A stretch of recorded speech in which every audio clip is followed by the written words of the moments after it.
Hello বন্ধুরা, শাশুড়ি বৌমা রান্নাঘরে তোমাদেরকে অনেক অনেক স্বাগত। দেখো আমি আজ একটা খুব ছোট্ট রেসিপি নিয়ে চলে এসেছি। নিম বেগুন বানিয়ে তোমাদেরকে দেখাবো। এর জন্য বেগুনটাকে দেখো এইভাবে কেটে নিয়েছি।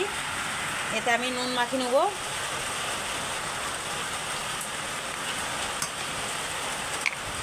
দেবো হলুদ, দিয়ে ভালো করে মেখে নেবো।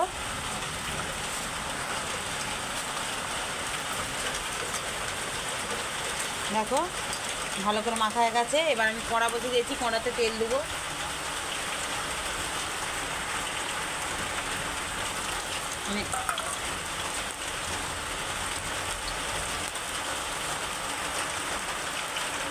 দেখো কড়াতে আমি তেল দিয়ে দিয়েছি। তেলটা তেতে যাক, তারপর আমি বেগুনটা ধরো, তেলটা আমার তেতে গেছে, বেগুনগুলো তুলে দেবো। দিয়ে ভালো করে বেগুন যেমন করে ভাজে সেই রকম ভেজে নেব।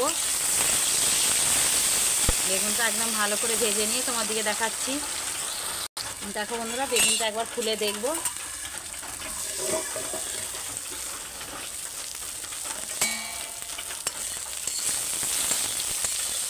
আর একটু ভেজে নেবো, নিয়ে আমি নিম পাতাটা দেবো। নিম পাতাটা আমার আগে থেকে দেখো নেড়ে গুঁড়ো করা আছে। দেখো বেগুনটা ভেজে নিয়ে নিম পাতাটা দেবো। চাপা দিয়ে দিয়ে ভাজলে বেগুনটা খুব নরম হবে। বেগুনটা আমার সুন্দর করে ভাজা হয়ে গেছে। এবার বেগুনটা আমি তুলে নেবো। বেগুনটা তুলে নিয়ে কড়াতে একটু সামান্য তেল আছে, ওতে আমি নিম পাতাটা দিয়ে দেবো। দিয়ে একটু সর্ষের তেল দেবো।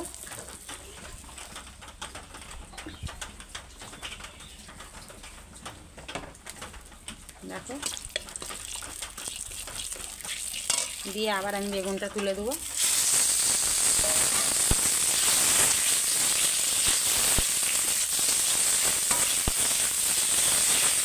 দেখো নিম বেগুন আমার রেডি হয়ে গেছে। এতে দিয়ে গরম ভাত খাওয়া হয়ে যাবে। দেখো ঢেলে নেবো, ঢেলে নিয়ে তোমার দিকে দেখাচ্ছি। দেখো বন্ধুরা, ঢেলে নিয়েছি। তোমার দিকে প্রথম থেকে শেষ পর্যন্ত পুরো ভিডিওটা দেখেছি। খুবই ছোট্ট ভিডিও। তোমরা একবার প্লিজ বাড়িতে এইভাবে বেগুন দিয়ে নিম পাতা ভেজে খেয়েও, খেতে খুবই ভালো লাগবে। দেখো তোমাদের যদি ভালো লাগে লাইক কমেন্ট শেয়ার করতে ভুলো না। Thank you.